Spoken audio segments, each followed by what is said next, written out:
चौरस्ते पे ऑटो फोड़ते थे, कांचा फोड़ते थे ऑटो के, चौरस्ते पे ऑटो खड़े होते थे, कांचा फोड़ते हैं और वोट मांगने की ताकत रखते हैं। दरअसल में यहाँ पर इकबाल नगर के इलाके में कांग्रेस पार्टी की एक मीटिंग हुई, वहाँ पे एक ऑफिस की ओपनिंग हुई।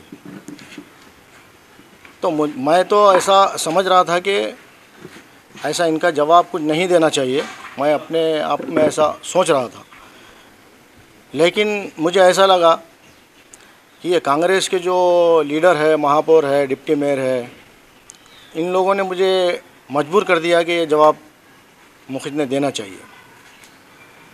दरअसल में ये हज़रत महापौर साहब और इनके फर्जंद की वजह मेरी ये है कि मेरे अंदर कोई चीज़ का शौक़ नहीं है और मैं किसी को गलत करने नहीं दूंगा, और मैं चुन के आया भी तो नहीं करने दूंगा, और मैं अभी भी ज़बान से बोलता रहूँगा, क्योंकि ईमान का पहला दर्जा ताकत से रोकना, दूसरा दर्जा जो है ज़बान से बोलना, और तीसरा दर्जा है दिल में बुरा समझना। आप तो दिल में बुरा सोचने के बजाय आप जो है वो ऑटो वालों को हिम्मत दे रहे हैं और बोल रहे हैं कि ऑटो वालों के कांच फोड़ दे, तो मैं ऐसे ऑटो वालों के गुलाब के फूल का हार डालूँ? आप बताइए। अगरचे आपको इससे ऐसे ऑटो वालों से और ऐसे जो है मटके के लोगों से, मटके चलाने वाले लोगों से आपको मोहब्बत है ना, तो आप क्या करिए साहब, आपके कॉम्प्लेक्स में एक जगह दीजिए उनको, बैठ करके उन्होंने गांजा भी पीना वहाँ पे बैठ के, और उसके बाद वहाँ पे मटके की चिट्ठी भी चलाना, और वहाँ पे बैठ के बिल्ले की मशीन भी चलाने दो, आपको लैटरी के पत्ते चलाने दो, हमको कोई लेना देना नहीं। लेकिन मुखिद हमेशा बोलते रहेगा, और मुखिद अल्लाह के लिए कर रहा और खिदमत के लिए कर रहा। मुखिद को दुनिया से, अगरचे आप ये काम करते थे महापौर साहब, अगरचे आप ये काम करते थे तो मैं भी इलेक्शन में नहीं खड़े रहता था। आप मुझे कब करके बताना, आपने कभी आए, कभी पूछे चौरस्ते पे कि आप जो है यहाँ पे कौन से क्या लोगों को तकलीफ़ है? अरे आप खाली कोई आदमी ने कुछ बोल दिया कि कुछ तो भी खड़े रह के स्टेज से बोल दे रहे, आप बड़े हैं ना, आप जो है शहर अध्यक्ष है, आप कांग्रेस के बड़े लीडर है, इसलिए आपके जो दिल में आया वो आप बोल रहे हैं। खैर ठीक है, आप बोलिए, लेकिन मैं तो हमेशा बोलता रहूँगा। और आपको मैं ये बात बतला रहा हूँ कि आप मेरे मुंह को मत लगिए, मैं आपको एक 10 मरतबे बोल रहा हूँ, मुखिद के मुंह को लेंगे तो मुखिद बहुत कुछ बोलेगा। और आपको आपसे मैं गुजारिश करता हूँ कि आप ये जो काम कर रहे हैं, ये किसके लिए कर रहे हैं, क्या कर रहे हैं, वो आपको मालूम है। ये ऐसे बोगस काम, ये अपने कार्यकर्ता के बोगस के काम, हक़ वाले को हक़ नहीं मिल रहा, जिसका पानी में जो घर डूब गया उसको मिलने के बजाय इसके पहले भी ऐसे पैसे रुक गए। अरे दुनिया छोड़ दीजिए आप, अभी आखिरत भी है, ना शराब बाकी है, ना शबाब बाकी है, अभी लज्जतें ख़त्म हुई, अभी लज्जतों का हिसाब बाकी है, इतना नहीं है, अभी तो बहुत कुछ है। और आप ये सब कुछ कब्रिस्तान जाने का है, मुझे भी जाने का, आपको, हम डरने वाले नहीं है किसी से।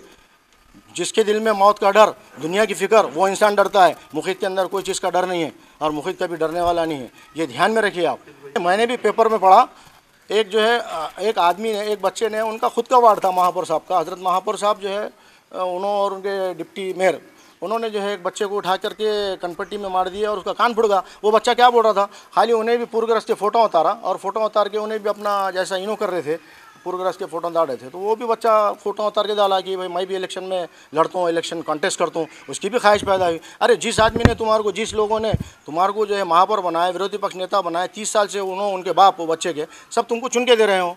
अब उन्हें अगरचे आज ये सोचा कि मैं जो है इलेक्शन कॉन्टेस्ट करूँगा, तो आप जो है उठाए उसके कनपट्टी पे मार दिया और उसका कान फोड़ दिया, 325 गुना दाखिल होगा, उस दिन से वो सर्वे बंद हो गया। तो ये क्या बात है? आप दादागिरी कर रहे हैं, दूसरों को बोल रहे हैं दादागिरी कर रहे हैं, अड़थड़ा पैदा कर रहे बोल रहे हैं। अड़थड़ा क्या पैदा कर रहे हैं? आप दहशतगर्द है, आप गुंडागर्दी नहीं कर रहे। जिस तरीके से इजराइल के अंदर वो नेतन्याहू, जिस तरीके से उन्हें जो गुंडागर्दी कर रहा है, जिससे पूरे खलीज ममालिक, अरब अरब कंट्री जितने ख़तरे में है, तो आपकी वजह से महापौर साहब, आपके गुंडागर्दी से, आपके दहशतगर्दी से सब लोग परेशान हैं, पूरा वार्ड परेशान है, पूरे शहर परेशान है। आपने नौजवानों को कोई नई लीडरशिप को उभरने नहीं दिया, आपके पैसे की बुनियाद पे, आपकी ताकत की बुनियाद पे। आप बोलने की वजह से 4 लोग पहले चुन के दिए, उसके पहले 3 लोग चुन के दिए, 10-25 साल से 30 साल से आपके बोलने पर चुन के दे रहे, और आप बोल रहे भी, अरे जिसको चुन के लेकर आ रहे उसको भी काम नहीं करने दे रहे। जिसको आपने 4 लोगों को चुनकर लेकर आए, ये हमारे हबीब भाई मेरे बाजू में बैठे वाले, इनको कभी बुलाए, इनको कभी आने दे रहे साथ में, वो दूसरे रशीद भाई है, उनको कभी साथ में आने दे रहे, क्यों साथ में नहीं लेके सर्वे नहीं कर रहे? क्यों अपने आप अकेले क्यों सर्वे कर रहे? अपना अपन क्यों काम कर रहे? आपको खुद शौक़ है बतलाने का, मैं, मेरा बेटा, हम जो है पूरे लोगों के अंदर हम काम कर रहे। क्यों भाई? टाँकी पास हुई तो इन्होंने साथ में नहीं थे, और नाली का काम करे तो इन्हों साथ में नहीं थे, क्यों रोड का काम कर रहे तो इन्हों साथ में नहीं थे। इनका नाम नहीं, खाली हम, हमारा बच्चा, मेयर, डिप्टी मेयर, अरे कोई पढ़ा लिखा आदमी, कोई खादा एजुकेटेड आदमी कोई रखे नहीं आपने कभी। आपने 30 सालों में कोई, आपने तो पूरा एरिया को तबाह कर दिया। आपने कभी स्कूल के तालीम मैदान में कभी आपने सोचे, कभी आपने खेल के मैदान में सोचे, खेल का ग्राउंड तैयार करे आपने, कोई मिनी स्टेडियम बनाए मुसलमानों के लिए। अभी आगे तो बहुत बोलूँगा, ये खाली मुझे इसका जवाब देना था, मैं इसलिए अभी आया। और ये उजागर कर रहे कि ये बंडखोर है, ये फलां है, ये चुला है। देखो ये हमको सियासत लोगों को सब मालूम है, आप कितने क्रिमिनल माइंड है, सबको मालूम है। और सबको ये बात समझ चुके हैं लोग कि अब क्या करना है। लोगों ने फैसला तय कर लिया है कि इंशाअल्लाह आने वाले वक्त में ये सब लोग अपनी आप की जगह बताएंगे। क्यों बताएंगे कि आप जो है ईदगाह का नाटक, आपको ज़मीन का नाटक, आपको जो है रस्तों का नाटक। आपको मालूम है कि ईदगाह के ऊपर 11 गुंठे की ज़मीन बोल रहे हैं डिप्टी मेयर। क्यों डिप्टी मेयर को कौन बोला? वक्फ बोर्ड से इन्होंने जाके इजाज़त ली है। वक्फ बोर्ड के पास ने इनको लेटर मिला, 11 गुंठे की ज़मीन है बोल के खाली 11 गुंठे का चबूतरा है बोल रहे। पहले जो है ज़माने में बचपने से देखते हैं, हम पैदा हुए यहाँ से, हम बड़े हुए, मैं बचपने से देखता हूँ जैसी थी ईदगाह अभी तक वैसी थी। इन्होंने तोड़े, इन्होंने शहीद करके वो ईदगाह को बड़ी करे और ईदगाह को पीछे करके बाद में सामने की ज़मीन पीछे ले लिए। और फिर सामने की ज़मीन किसकी है भाई? 11 गुंठे है। तो यानी तुमको जहाँ ज़रूरत गिरेंगी वहाँ से तोड़ेंगे ज़मीन को और ज़मीन आगे कर देंगे, आगे ईदगाह बना देंगे और पीछे की ज़मीन इनकी है बोलेंगे। तो ये क्या है? अवाम को समझ में आना, असल में अवाम ने ये बात समझ में आना चाहिए अवाम के कि इन्होंने बेवकूफ़ कितना बना रहे हैं। अरे वो मस्जिद को ड्रेनेज का पाइपा लगा दिए मीनार को खाली, और अपना जो है बना के पुराने रात खड़ा कर दिए और अंदर कचरा भर दिए वो ईदगाह के अंदर नीचे। अरे सब देने का हिसाब है, ये तो सब आपने कर दिए। फिर अब बोल रहे 11 गुंठे ज़मीन है, तो बाकी का इनका इनाम है, खुद का, इनकी खुद की जगह है। इन्होंने ले रहे और अपना दूसरे को बेच रहे, ले रहे दूसरे को बेच रहे। तो ये क्या कब तक चलेगा? मैं वही गुजारिश कर रहा हूँ अवाम से कि सारे मुसलमान एक जगह आकर 12 नंबर वार्ड के एक मरतबे हमारे राष्ट्रवादी के पैनल को मुखलिद को चुनकर लाओ। इंशाल्लाह ये ज़मीन भी वापस दिलाऊंगा मैं आपको और ईदगाह भी बड़ा करूंगा। आप देखेंगे, खाली आप ऐसा, मैं ज़बान से बोलने वाला आदमी नहीं हूँ, मैं बिल्कुल करके दिखाने वाला आदमी हूँ। तो मैं इसके पहले भी बता चुका हूँ कि इन्होंने जो है एक मरतबे ऐसा होगा था कि पानी का मसला था और वो पानी के लिए इन्होंने नल के जो गुनाह दाखिल करे थे, कुछ कम 79 लोगों के ऊपर, घरों के ऊपर जो है तो गुनाह दाखिल करे थे। वो भी गुनाह ऐसा दाखिल करे थे, चोरी का नहीं, चोरी तो छोटा होता है 379, राबरी का गुनाह 395, 392, ये गुनाह दाखिल करे थे उन्होंने। तो गरीब अवाम जो है जा करके कोर्ट में गए और कोर्ट में जाके उन्होंने ज़मानत करके आए और अभी तक उनके केस चालू थे। अब बाइज़्ज़त बरी हुए कुछ लोग मेरे ख्याल से और कुछ लोग बचे आए। तो कैसा है ये यहाँ पर जो खुदवाई नगर है इस इलाके में, यहाँ पर अब मैं अगर कुछ बोलूँ तो मेरी ख़ुद की अपनी तारीफ़ करे ऐसा हो जाएगा, तो मैं मेरी तारीफ़ नहीं करना चाहता, लेकिन अवाम अच्छी तरीके से जानती है। खुदवाई नगर में मैं जब चुनकर आया तो 2007 में, तो मैंने जहाँ पर इन्होंने जलसा लिया तो यहाँ से लेकर हज़रत अली मस्जिद तक के राइट साइड और लेफ़्ट साइड वो मेरा वार्ड था।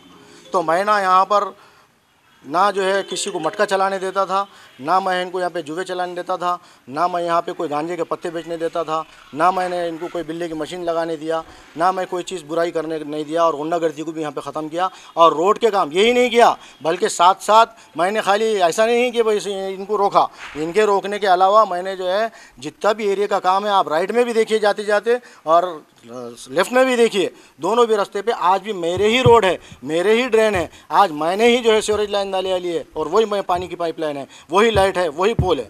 आज भी कोई कुछ बदला नहीं, किसी को पूछ सकते हैं, मैं मेरी ज़बान से नहीं बोलूँगा, आप वार्ड में जाइए, घूमिए, पूछिए आपको उन्होंने क्या बोलते हैं वहाँ पे खड़े रह करके। अरे अगरचे कुछ करना है तो आपको समझना पड़ेगा कि हमारा कौन हमदर्द है, कौन हमारे लिए क्या काम कर सकता है। वहाँ पे जाके कोई गिलावा नहीं मारने का है, मिस्त्री को लेकर जाके वहाँ पे जाके कोई जो है खड़े रह के वहाँ पे गुंडागर्दी नहीं करने का है, मटका नहीं चलाने का है, वहाँ पे जाके तहरीक कदम नहीं मारने का है। वहाँ पर जा कर के अवाम का काम, और अवाम का काम खाली नाली और रोड और पानी ही नहीं, इसके अलावा बहुत सारी चीज़ें हैं। वो तो मैं स्टेज से बताऊँगा कि इनको ही नहीं मालूम है कि काम क्या क्या होता है। इनको खुद मालूम है कि कारपोरेटर के अंदर क्या चीज़ है, उनको समझ रही नहीं। कारपोरेटर बोले तो उन्होंने समझ रहे जाना और चुन के आना और खाली बैठ जाना। तो ऐसा नहीं है मेरे भाई। और जो काम करने के लिए जो लोग कर रहे हैं उनको काम नहीं करने दे रहे, आप आपके साथ में चुना के लेके जा रहे। हबीब भाई को उधर बैंड कर दे रहे, रशीद भाई को उधर बैंड कर दे रहे, उन्हों आना नहीं, इन्हों आना नहीं, हम ही दिखेंगे, उन्हों बनखोर, इन्हों। अरे ये क्या लगा के रखे भाई तुम अगरचे पार्टी में रह करके अगरचे ऐसा काम करेंगे तो तुम्हारी कांग्रेस पार्टी पूरी सिमट के, जब तक तुम शहर अध्यक्ष, आप तो जीरो, आप तो 40,000 रोड मिले बोल रहे, 4 रोड मिलने के काबिल नहीं रहे तुम। सोबतच करा नोकरीची तयारी। MSCIT ला प्रवेश घ्या आणि व्हा जॉब रेडी। MSCIT आंतरराष्ट्रीय दर्जा। ताज्या बातम्या पाहण्यासाठी माझा महाराष्ट्र लाईव्ह या आमच्या न्यूज चॅनलला सबस्क्राईब करा। व्हिडिओ आवडल्यास व्हिडिओला लाईक आणि शेअर करा।